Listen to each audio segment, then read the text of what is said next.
புதிய தலைமுறை நேயர்களுக்கு வணக்கம். சட்டமன்றத்தினுடைய புத்தாண்டு கூட்டம் தொடங்கி இருக்கிறது.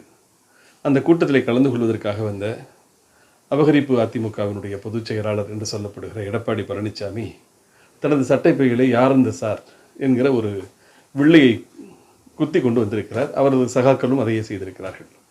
என்னுடைய வருத்தம் எல்லாம் புரட்சித் தலைவி அம்மா அவர்கள் பிறந்த பிப்ரவரி 24 கண்ணு கட்டிய தூரத்தில் காத்திருக்கிறது. புரட்சித் தலைவி அம்மா அவர்கள் முதலமைச்சராக இருந்த காலத்தில் எதில் சமரசம் செய்து கொண்டாலும் சட்டம் ஒழுங்கு என்பதிலே சமரசம் செய்து கொள்ளாத ஒரு சிங்கநிகர் தலைவியாக இருந்தார்கள். அப்படிப்பட்ட புரட்சித் தலைவி அம்மா அவர்கள் வசித்து வாசம் செய்த கொடநாடு பங்களாவில் ஒரு மாபெரும் ஆவண கொள்ளை நடந்தது. அது எப்பொழுது என்று கேட்டால், எடப்பாடி பழனிசாமி முதலமைச்சர் இருக்கையில் உட்கார்ந்து ஒரு 30 நாட்களிலேயே அந்த சம்பவம் நடந்தது. அந்த கொடநாடு கோவிலை காத்து கொண்டிருந்த ஓம் பகதூர் என்கின்ற ஒரு நேபாளத்து காவலாடி படுகொலை செய்யப்பட்டார். இன்னொரு கூர்க்கா கிருஷ்ண பகதூர் என்பவர் உயிரோடு தப்பித்து போய்விட்டதாக சொல்லப்பட்டது. அதற்கு பிறகு அம்மாவுடைய ஓட்டுநராக இருந்த கனகராஜ் என்பவர் மர்மமாக ஒரு விபத்திலே இருக்கிறார். சிசிடிவி கேமராக்களை எல்லாம் பராமரித்து கொண்டிருந்த தினேஷ் என்கின்ற ஒரு இளைஞன் மர்மமாக செத்து போகிறார், தற்கொலை செய்து கொண்டு செத்து போகிறார். இதுபோல அதுபோக அந்த சம்பவத்தில் கொள்ளை சம்பவத்தில் ஈடுபட்டதாக சொல்லப்பட்ட கேரளாவைச் சேர்ந்த சயன் என்பவருடைய மனைவியும் மகளும் ஒரு திட்டமிட்டு ஒரு லாரி விபத்தில் சாகடிக்கப்பட்டதாக செய்திகள் வருகிறது. ஆக 5 தொடர் மர்ம மரணங்கள். புரட்சித் தலைவி அம்மா வசித்த வீட்டில் ஒரு ஆவண கொள்ளை நடந்து 8 வருடங்களாகிவிட்டது. ஆனால் எதிர்க்கட்சி தலைவராக இருக்கக்கூடிய எடப்பாடி இன்று வரை சட்டமன்றத்தில் கொடநாடு என்கின்ற வார்த்தையை சொல்வதற்கு கூட கூச்சப்படுகிறார். இன்று வரை எங்கள் அம்மா வசித்த வீட்டிலே நடந்த கொலை கொள்ளை சம்பவத்தின் குற்றவாளிகளை ஏன் தண்டிக்கவில்லை என்று திராவிட முன்னேற்றக் கழக அரசிடம் அவர் கேட்கவில்லை. ஒரு கண்டன ஆர்ப்பாட்டம் நடத்தியதில்லை. சமீபத்தில் கூட வானகரத்திலே அவர் ஒரு ஆதரவாளர் கூட்டத்தை பொதுக்குழு என்ற பெயரில் நடத்தினார். அப்படி அங்கே நடத்திய அந்த கூட்டத்தில் கூட ஒருவரி தீர்மானம் கொடநாடு விவகாரம் குறித்து இயற்றப்படவில்லை. நான் இதையெல்லாம் மையமாக வைத்துத்தான் ஒரு கேள்வி எழுப்பினேன்.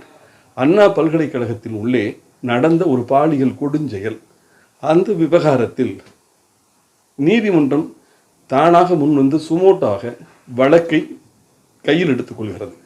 3 IPS பெண் அதிகாரிகளை கொண்டு ஒரு விசாரணை குழுவை அமைக்கிறது.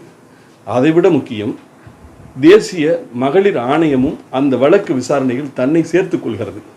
ஆக நீதிமன்றம் சொல்கிறது, இந்த வழக்கை எங்கள் பார்வையிலேயே வழக்கு நடக்கிறது, 3 IPS பெண் அதிகாரிகள் நியமிக்கப்பட்டு விசாரணை தொடங்கி இருக்கிறது, தேசிய மகளிர் பாதுகாப்பு ஆணையம் களத்தில் இறங்கி இருக்கிறது, அப்படி இருக்கிற போது தயவு கொண்டு அரசியல் செய்யாதீர்கள் என்று சொன்னதற்கு பிறகு எதிர்க்கட்சி தலைவராக இருக்கக்கூடிய எடப்பாடி யார் அந்த சார் என்கின்ற வில்லையை குத்தி கொண்டு சட்டமன்றம் போனவர்.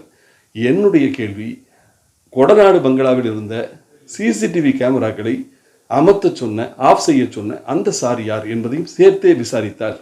அந்த விசாரணையை தமிழ்நாட்டு அரசிடம் கோரிக்கையாக எதிர்க்கட்சி தலைவர் எடப்பாடி வைக்க வேண்டும் என்பதைத்தான் நான் எனது முகநூலிலே ஒரு பதிவாக இட்டிருக்கிறேன். அது மட்டுமல்ல, புரட்சித் தலைவி அம்மா வசித்த வாசம் செய்த அந்த கொடநாடு பங்களா என்பது ஒரு ஓய்வு இல்லம் அல்ல. அது ஒரு முதலமைச்சராக இருந்த அம்மாவினுடைய கேம்ப் அலுவலகம், முகாம் அலுவலகம். அவர் அங்கே இருக்கிற போது அது முதலமைச்சர் அலுவலகமாகவே மாறிவிடும்.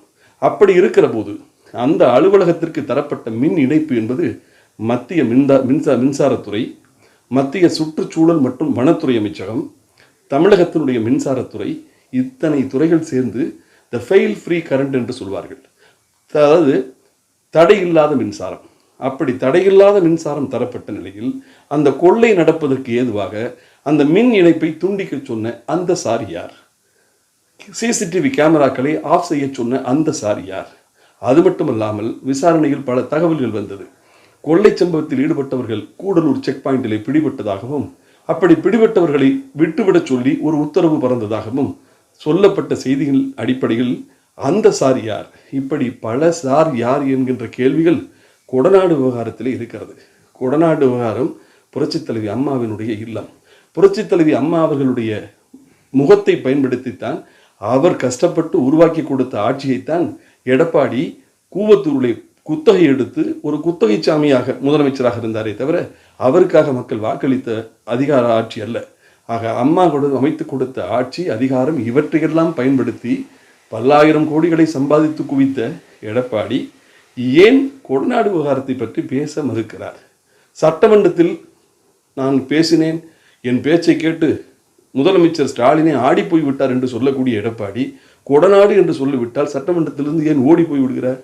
இதைத்தான் அதிமுகவினுடைய தொண்டர்களின் குரலாக, மக்களின் குரலாக 8 வருடங்களை கடந்து விட்டது. கண்ணு கட்டிய தூரத்தில் புரட்சித் தலைவி அம்மாவுடைய பிறந்த நாள் பிப்ரவரி 24 வருகிறது.